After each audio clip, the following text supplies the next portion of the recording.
Hey, it's James from Marketing for Restaurants, and welcome to episode 25 of Secret Sauce, the restaurant marketing podcast.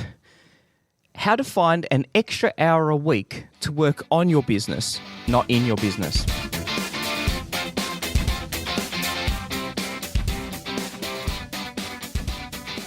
Some restaurants are quiet, lose money, and the owner works 70 hours a week. Other restaurants are busy, profitable, and the owners work a few hours a day. What's the difference? They have a secret sauce.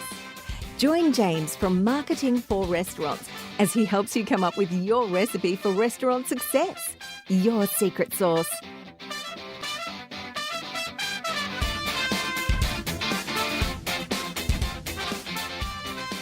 Hey everyone, welcome back. Hope everyone enjoyed the Profitable Hospitality episode. I think we covered a lot of ground there. The feedback's been really awesome for it, so if you haven't listened to it yet, have a listen. We covered a lot of ways that you can increase the profitability in your restaurant, cafe, or takeout. And I think profitability is one of the big things that people struggle with in the restaurant industry. There's no secret there.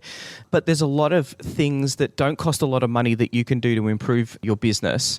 And some of them are really quick and easy wins. And they're the best wins of all, because you can take a business that's really struggling and you start getting those easy wins in there, and it really starts to turn around. It gives you the resources to be able to make the wins that are a little bit more difficult to achieve, but will really build you to one of those, top 10%, top 5% type businesses out there. And really, isn't that what all of us want in our business, to be one of the top businesses in our field? So the top Indian restaurant in the area, the top Chinese restaurant, the number one Indian restaurant in the state, in the country. You get there little by little, and it's the little tiny things, it's the 1%ers that make those difference in profitability, in operations, in the marketing, all of those sort of things. So have a listen. I think it was a really good one. If you are getting a lot out of Secret Sauce, please, firstly, leave a review in iTunes. We read all of the reviews. I really do appreciate them, and we use them to make the podcast better. Also, it's part of the way that iTunes looks at it. It helps push us up the rankings and helps spread the word out. The other thing that you can do, if you see one of our posts on Facebook, please share it. It helps us to get the word out. We produce this for free, so I like to think we put a lot of work into the podcast to provide you with a lot of things that it just, after 30 minutes, you can go, wow, I've got a couple of ideas that I can use to make my business better. And that's really what it's all about for us, is providing you with the resources that you need to be able to run your business better. And the other thing, of course, is download the app.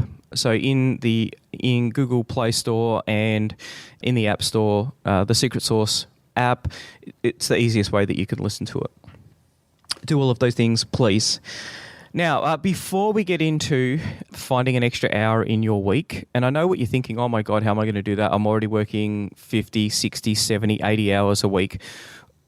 We're going to talk about why you should try and find an extra hour, and then we're going to go through a whole heap of tips that we do. And look, these are generic business tips in some respects. Some of them are restaurant specific, but a lot of them are generic to any sort of business. But it's most important for restaurant owners, because restaurant owners are the most time poor. They're working the really long hours, and so it's really important that you can start working the little hour to be able to work on the business, because you'll get such big gains. But there's something very important that we have to talk about. Very, very, very, very important. Pokemon Go. Now, why are we talking about Pokemon Go? I don't know if you are playing it. I played it. I downloaded the app just really because I thought it was important that I have a play with it, just so that I can get an understanding of what Pokemon Go is. What is the big deal with Pokemon Go? And I've played a little bit. I'm level 5. I haven't been into a gym yet. And look, it's okay. It's a little bit addictive. I actually enjoy playing it with my kids. So, because you're not meant to play Pokemon Go while you're driving a car. So I'll get the kids to drive it, and they'll be going, oh, stop here, Daddy, stop here. And they tend to use all my Pokeballs, though, which is a bit annoying.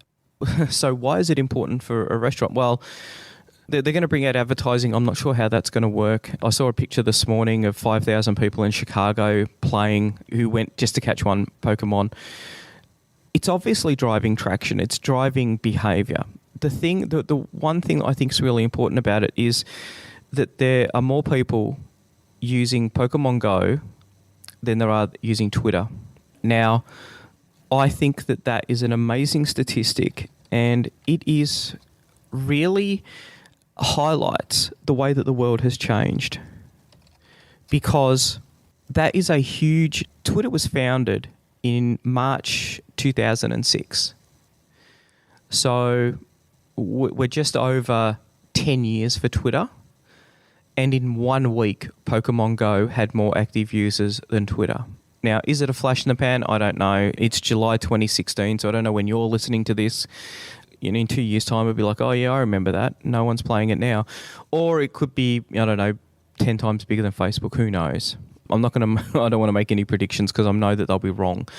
But the big thing about Pokemon Go is that they created an app that has got such massive traction so quickly. Now, what does that mean for a restaurant owner? Well, I think it means a couple of really, really interesting things. It highlights and I'm not suggesting everyone should go out and play Pokemon Go or, turn it into an as your main advertising platform. The only thing that I think that it highlights is the way that the world has changed and changed dramatically. The fact that someone can create a business that goes to so many users so quickly really highlights the opportunity that you have. And far too many restaurant owners are stuck in the mindset of doing what they've been doing for the last 20 years. It took Twitter 10 years to get to this point. Pokemon Go did it in a week. Okay? The rules have changed. Nothing highlights this more than that. The rules have changed. So if you were successful 5 years ago, and we see this so often, people who are going to die in a ditch running their restaurant the way that they've run it because the rules have changed. They either know that the rules have changed, but they don't like the rule changes, or they don't understand that the rules have changed. And you need to really, really look at this. The way that people are finding, discovering, talking, communicating, building communities is so different to 5 years ago. And not enough restaurants are taking advantage of this because... And a lot of people say, I wish Facebook was never around. I wish there was no such thing as Instagram. Yeah, you know what? Instagram's around. It's a thing. It's happening. And it's making money for restaurant owners. You have to just accept that. You don't have to be on it, but you have to accept it. It's the way that life is. Too many people, though, aren't taking advantage of that. Now, we were talking... So one of our customers, they use our services for an outsourced marketing expert. And so that's part of one of the solutions that we offer with our websites is that we will help you for an hour a month to go through all of the issues that you've got in your restaurant. Now, we were going through some marketing ideas. And one of the things I said is, why don't we try some fusion ideas? Now, I know a lot of people don't like fusion restaurants, but a lot of people sort of struggle with them. But what about fusion items? So I'm on the phone call at the time and I kind of panicked and it was like, Indian restaurant. And I'm thinking, okay, Indian, Chinese. Okay, what am I going to do? What about a chicken Vindaloo Dim Sim? That sounds awesome. Now, yes, an Indian restaurant isn't familiar with how to make a dim sim, but they can make a mean Vindaloo or a butter chicken. They thought it was a pretty good idea. They weren't sure if they were going to do it. So here's a couple of things that you can do. One, you put that on Facebook and people just think, wow, that would be awesome. I would try that. Also, you can put your hand up and say, we don't know how to make dim sims. Okay, that's fine. What about if you did a joint venture with within a Chinese restaurant? Go in there, have a meal, see if the dim sims are all right. If you like the dim sims, why don't you make the Vindaloo or the butter chicken curry?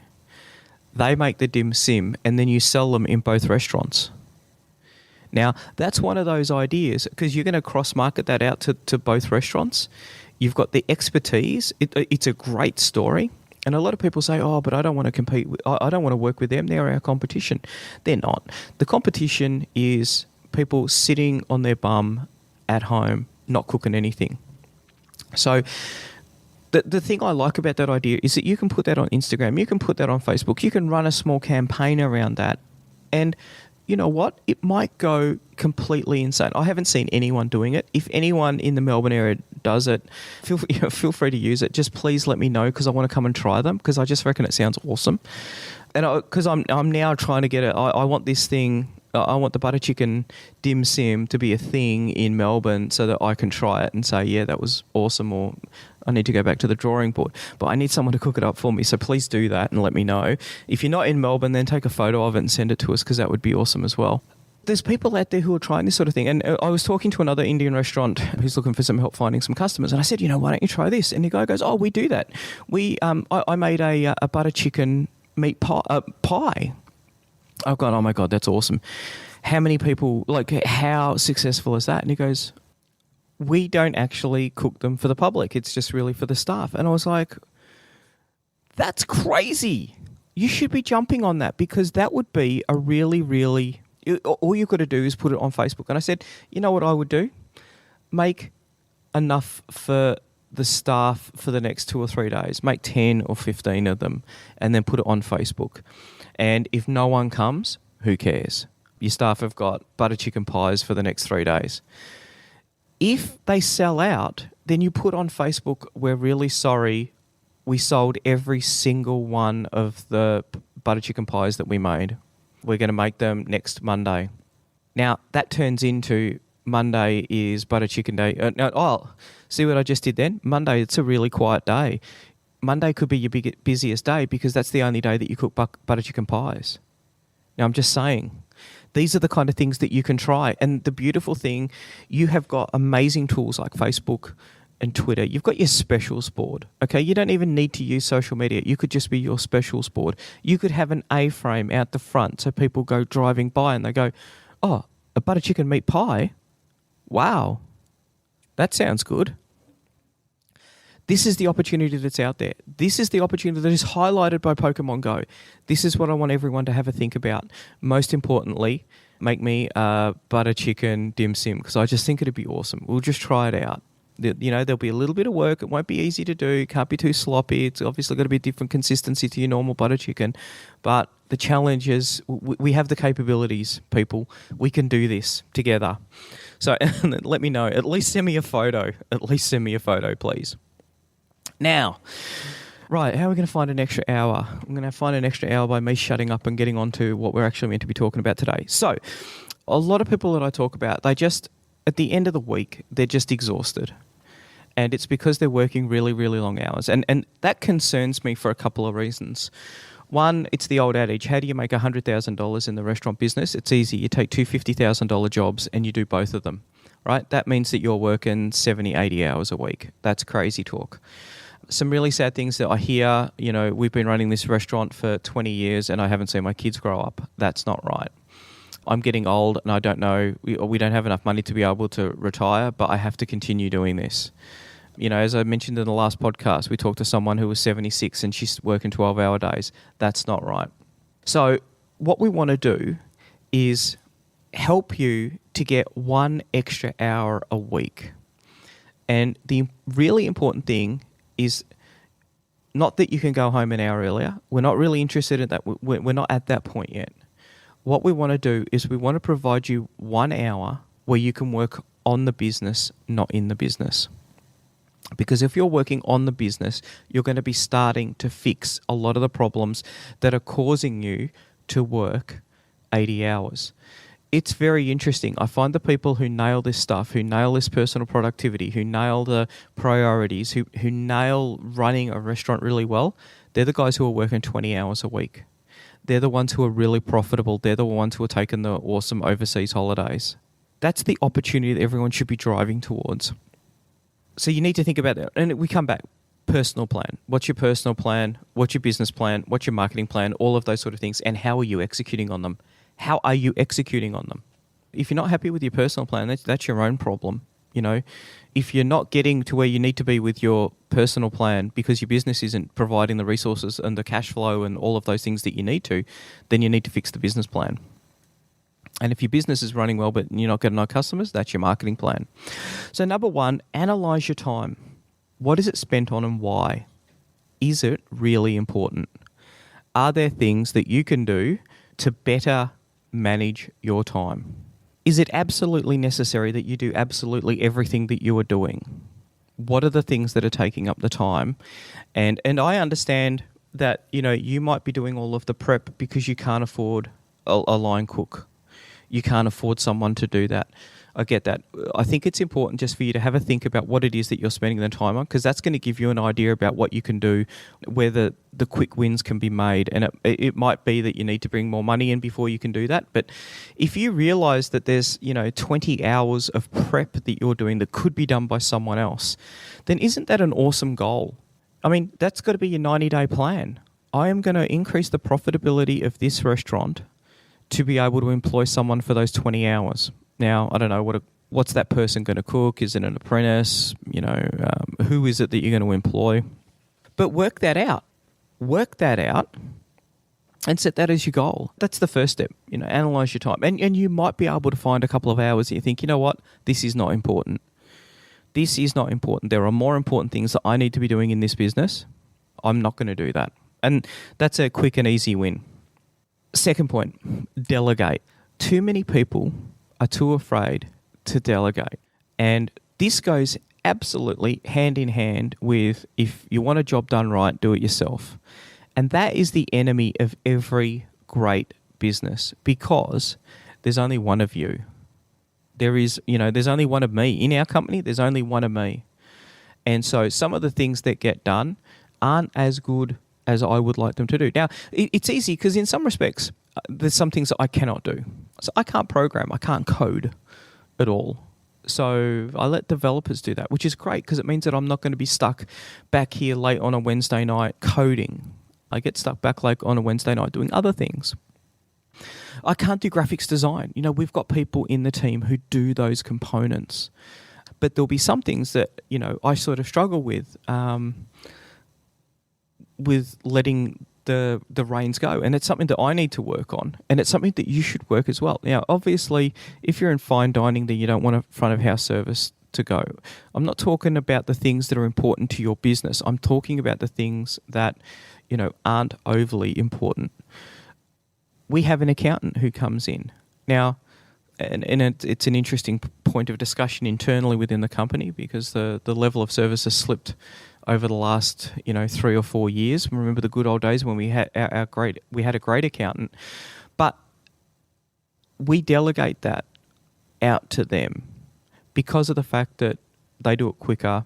Our time is better spent. It would take us much longer to do it, and we don't have the time to do that. Now, if I studied a lot, I could probably do a better job, I reckon. But it would take me 5 or 6 times. And you can't run a business like that. It's just crazy to do that. So we delegate that out. It's not done as well as I would like it to be.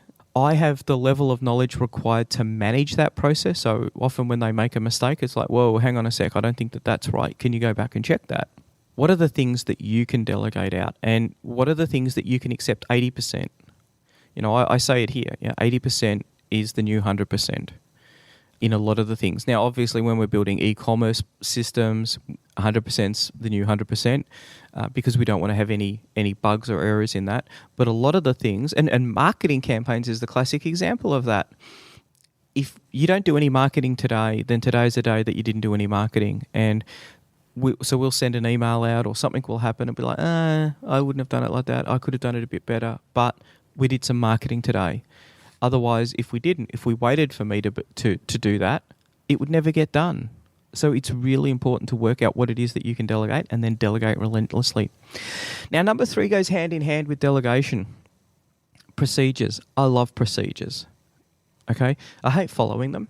And a lot of chefs, traditionally a lot of chefs aren't really big. It sort of takes the artwork out of creating food.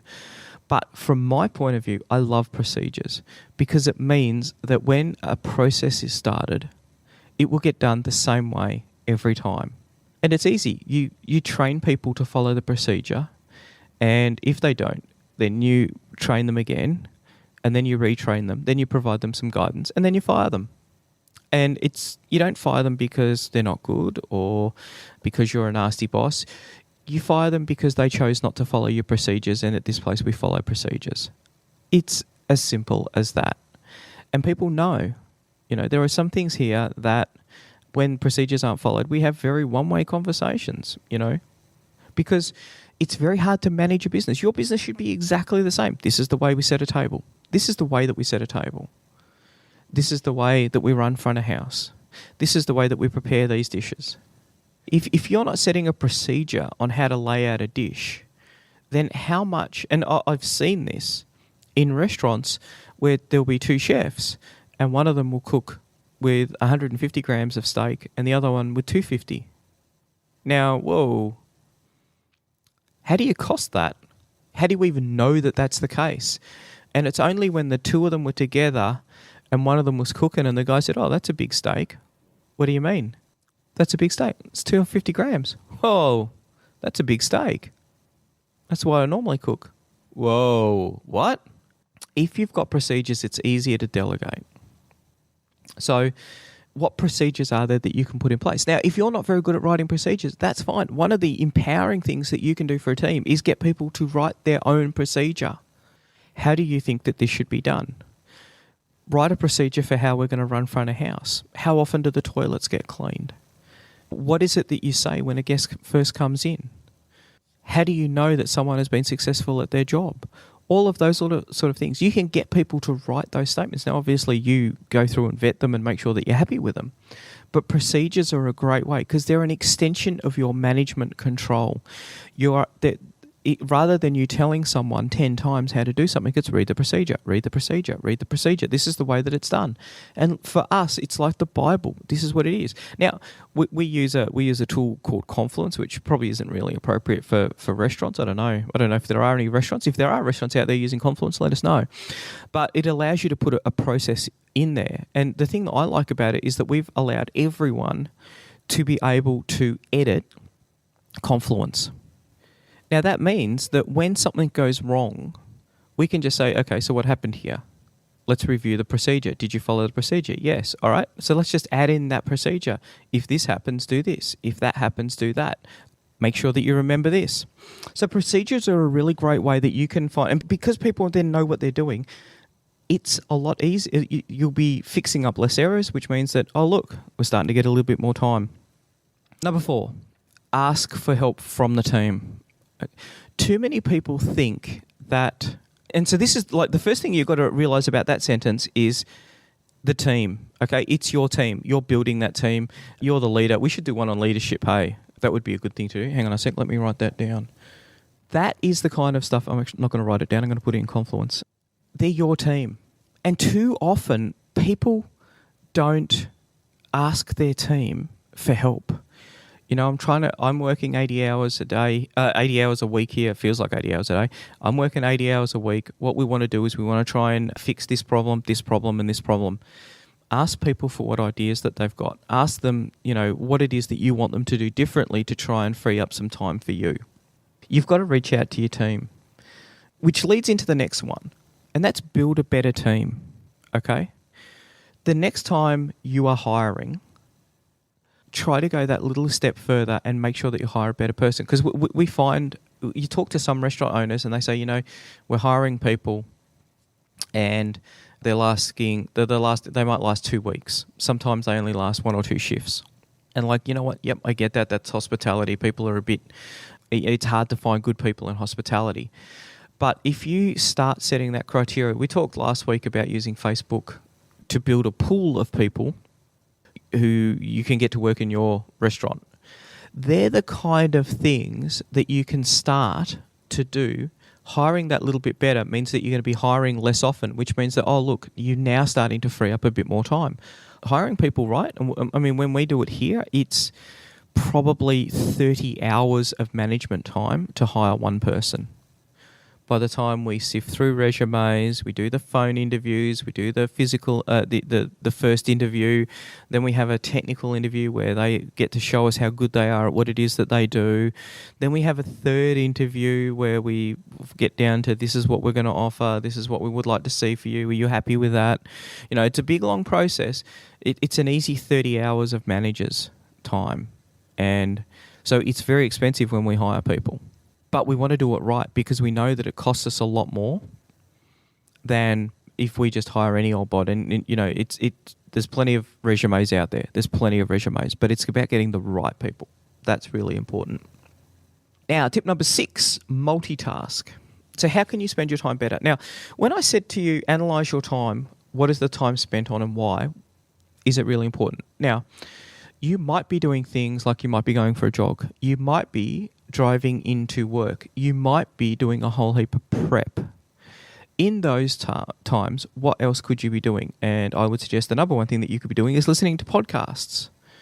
I was talking to someone a while ago and he said, I always try and set some time aside to listen to your podcast. And I was like, well, that's very flattering, but it's not designed that way. I know that you're busy. Why don't you listen to it in the car? And he goes, oh, how could I do that? And it's like, download the app or stream it on your phone while you're in your car. Oh, I hadn't thought of that. Now, that's one of those little life hacks that can help you, because I think there's my podcast, there's heaps of other podcasts, there's Eric Cacciatore's, lots of other podcasts out there that you can listen to where you'll pick up those little gems. And you need to be educating yourself to run a better business. And everyone needs to be educating themselves to run a better business, because everything is changing and it's changing so quickly. That is why you need to be educating. And it's the perfect thing. If you're out taking the dog for a walk, if you're going for a jog, if you're driving in, if you're catching the train into work, they're the times that you can, rather than just be sitting there listening to music, make that commitment, make that investment in yourself to be a better person, to educate yourself so that you can run a better business. You owe it to yourself. You owe it to your staff. You owe it to your family to do that. To me, it's a no-brainer. Automate. Okay. So there's a lot of things out there that you'll be doing in your business that are time consuming. Now, the number one thing that I can think of is your accounting, your bookkeeping. Now, if you're doing the bookkeeping, one of the things that you can do is you can use an accounting system like Xero, which has bank feeds. Now, this is really interesting because restaurant owners say, the world's changing, internet's changing, and people don't eat. People are changing the way that they eat. Yep, that's fine. But the good thing is that everyone eats 3 times a day. Everyone in the world, well, apart from underprivileged people, but most people eat 3 times a day in the world. That's a massive opportunity because that's the industry that you're in. And it can't be outsourced. It can't be disrupted, really, because eating is a fundamental part of survival.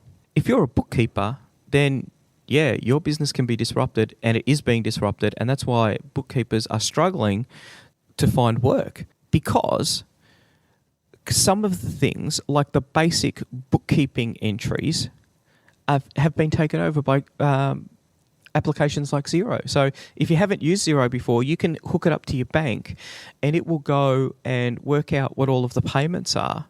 And if you've made a payment to a supplier before and you've coded it as a food purchase, it will grab it and say, this is a food purchase. Now, how easy is that? You're not having to key in $74.58 from this person. All of that is done. And once you train it to what it is that you're doing, it becomes very, very quick. Now, people are saving hours and hours and hours in doing that. Reordering. Could you delegate the reordering of stock? Could you set a stock level? Now, I know this sounds like common sense, but a lot of people don't do that. They'll sit there and go, let's order this, this, this, this, and this. A, it's bad because your inventory is not well managed. B, it means that you're doing it. Can you delegate that out to someone who says, this is the orders for today? Are you happy with that? Yes. Bang. Set a procedure, delegate it out. Then you've automated things like ordering. Have a look at Xero. I'll include a link to the notes for it. The 8th one, focus on what your goals are and prioritize. There are some things that you will do that aren't important, and I just think you should get rid of them. Because if you're running the kind of restaurant that probably 80% of people are running, if I was running a restaurant where I'm working long hours, where I'm getting paid less per hour than other people, even though I'm the owner, even though I'm taking all of the financial risk, then you've got a problem. And there's a lot of people who are doing a lot worse than that. Even if you're making, there are some people out there who are making really, really good money, but they're still working 80 hours a week. And it's like, you know what? I'm making $150,000 a year, $200,000 a year, but hey, I'm working 80 hours. I'm happy with that. Still, I reckon you can do better. You should be able to earn an extra 10, 20%, and you should be able to work half that time. No one needs to work those ridiculously long hours. There's processes in place. So look at your time and focus on the important things and try and cut out some of the unimportant things, some of the time-wasty things. Number 9, try and get a decent amount of sleep. Look after yourself. Try and get some exercise.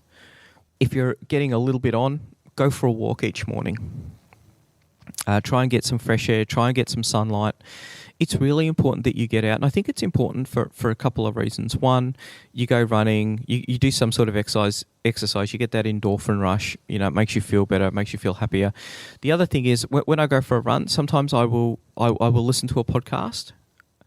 Other times I like to just let my mind wander, because that's the time when I'm creative. And my mind it'll just pick at things. We got this problem at work. We got this problem. What would it be like if we did this? And then just these ideas pop into your head and it's like, wow, awesome. And then, you run that little bit quicker home because you want to jump on the computer to do something. I mean, that for me, that's how it works. But I always try, you got to try and get as much sleep as you can.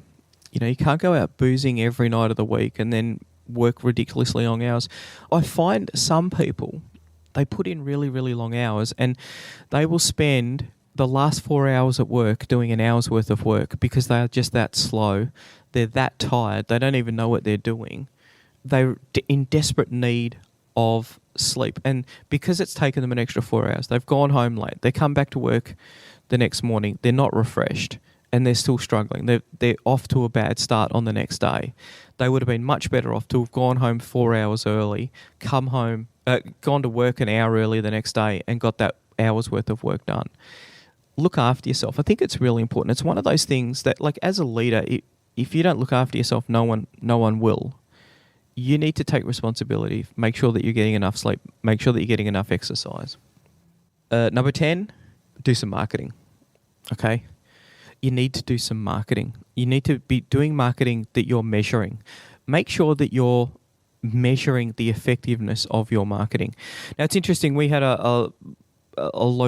there's a new local magazine that came out, and we'd been contacted on numerous occasions, do you want to advertise in it? It's like, no, we run a global business. We're not really interested in local restaurants. And I said, oh, okay. But they kept sending us the emails. And anyway, this was delivered on our doorstep, and I looked at it, and it was really interesting because there's about probably 15 restaurants in there. And not one of them included a coupon. Now, you're saying, oh, but I don't like discounting. No, wait. Next month, these people are going to go back to you and say, you saw your ad, look at it, doesn't it look fantastic? Oh, we're going to sign you up for 6 months now. And they're going to say, but it doesn't work. Oh, but so many people have told us that it works. Now, there was the really, really awesome opportunity there to include a coupon. Bring this coupon in for 10% off. Mention this and get a free coffee. Blah, blah, blah, blah, blah. Come up with some sort of offer. Now, this is not about discounting. This is about how many people saw the ad, how many people came into your restaurant because they saw the ad, how much economic value did you spend, what was the return on investment in your marketing. And none of the restaurants did that. So they will be bamboozled when the people come in, oh, but we printed this many, it was seen by that many, this is what people have said. There's always going to be some business that you've never heard of that said, this is the best piece of marketing I've ever done, I can't believe how exciting it was, blah, blah, blah, blah, blah. And you've got no leg to stand on, and you're gonna hesitate. They're going to be applying high pressure tactics because this is how these things work, and you're going to, yeah, all right, look, I'll sign up for 3 months. Okay. Now, they were hoping to get 1 month out of you. They went with 6 months because they knew it was going to be expensive and they knew that you were going to fall back to 1 or 3 months. They got you. The way that we used to get hassled by the yellow pages. Remember yellow pages back in the old days?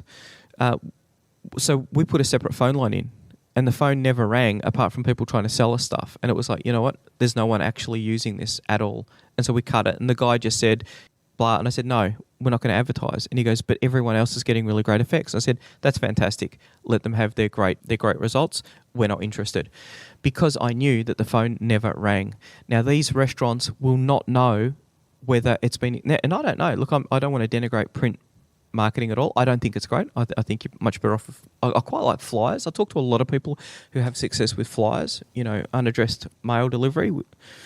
But these guys have just left themselves completely open, and all they had to do was include a little, cut this out, bring it in, and get a free blah.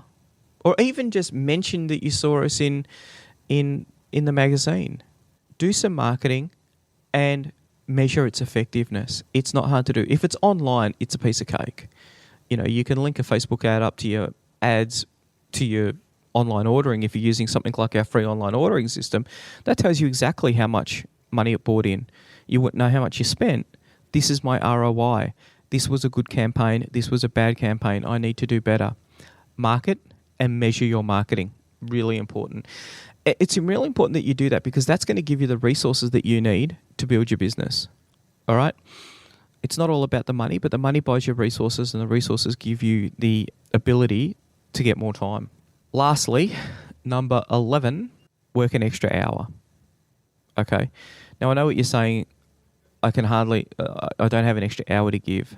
If you don't have an extra hour to give, and if none of the previous 10 ideas work for you, if they don't resonate with you, that's fine. That's cool. Just work an extra hour. What it is really important. And the work that you will do in that last hour, well, it's not really the last hour. It shouldn't be the last hour. It should be the first hour that you do, when you're brightest, when you're most motivated, when you're most fired up, because this is the most important work that you will do all week. Because if you're doing prep in the kitchen, then you are trading an hour for dollars. Now, in your case, it's the dollars that you're saving by not having to make payroll for that person. It's the same if you're waiting tables, if you're front of house. You're saving the wages that would have been paid. The work that you do when you're working on your business is an investment. And what you want to do is you want to invest, and because you don't get paid for it, but what you want to do is you want to invest that 1 hour and get a return on it. Now, if you spend an hour doing procedures, every time that procedure is being followed, that is a return. And you're getting paid back in time. How many staff have left your business because they couldn't make you happy because they didn't know what it was that you wanted? You've yelled at them because they didn't set the tables right. You've yelled at them because they haven't prepared a dish right, or they haven't handled a customer situation right. But you'd never actually told them what to do in that situation. A lot of the time it comes down to you. A lot of the time it's your lack of preparation. And I know I'm not having a go at you. I'm saying it's because you don't have a procedure in place. It's really hard. Everyone's under a lot of pressure. There's never enough time in the day. But if you put that procedure in place, it will start returning to you all the time. And it could work for years. So you spend 1 hour doing one procedure, and that procedure comes back to you, and you might be saving 1 or 2 hours a week if it's a great procedure. And that we come back to the first thing: analyze your time. What are the issues that you're spending your time on, and then how do you deal with those issues in a way that can automate them away, that can proceduralize them away, that can teamwork them away? And that's where probably it's not the first hour that you'll find, it's probably the first 5 or 10 hours that you will find. And one of the things I find really interesting when you're building a high performance team is that you will find people who you will give extra responsibility to, and they will struggle with it. And then you sit down with them and say, look, I think you're struggling with it. What's the story? And they're either going to say, you know what, it's not for me, or I just need help and guidance and mentoring. You help them, and then you've helped them with their personal development. That's a lot more important than just paying the bill. They start to become a lot more loyal. They start to become a lot more engaged in your business. So think about your team. Think about how you can build a better team, because it's the team that's going to really help you. You can't run a restaurant some people run a restaurant, husband and wife, but they're small restaurants. For most of you, you're not going to be able to run a restaurant by yourself. Whether you're front of house, you need back of house team as a minimum. If you're back of house, then you need someone front of house. You need that teamwork, and putting the resources into building that team effectively is the first really big step that you can take to building a high performance restaurant. And then, dare I say, once you've got that first restaurant nutted out, then you can have a crack at number 2. Going from 1 to 2 is immensely difficult. Going from 2 to 3 is hard. going to 3 to 4, not as hard. Going from 10 to 11 is easy. And that's how people build chains with 100 restaurants in there. Is that what it is that you're thinking about? Have you never thought about that, but you're thinking about it now? These are the opportunities. These are the things that you can do. So have a think about it. And look, hopefully you found something in there that can help you with just that little bit of personal productivity. I know it's really hard, but they're the kind of things that you need to focus on. So that's about it. Hopefully you've gotten something good out of it. If you did, once again, please leave a review on iTunes and have a busy day. Bye. Want more customers for your restaurant, cafe or takeout? Every month, our marketing tools and information are used by thousands of restaurant owners just like you to help them find more customers and turn them into repeat customers. All of our tools and information is designed specifically for restaurant owners. We know you don't have a lot of time to spend marketing or learning complicated procedures, so our tools are quick and easy to use. If you're looking to increase your revenue and profits or want to work less hours, check out marketingforrestaurants.com.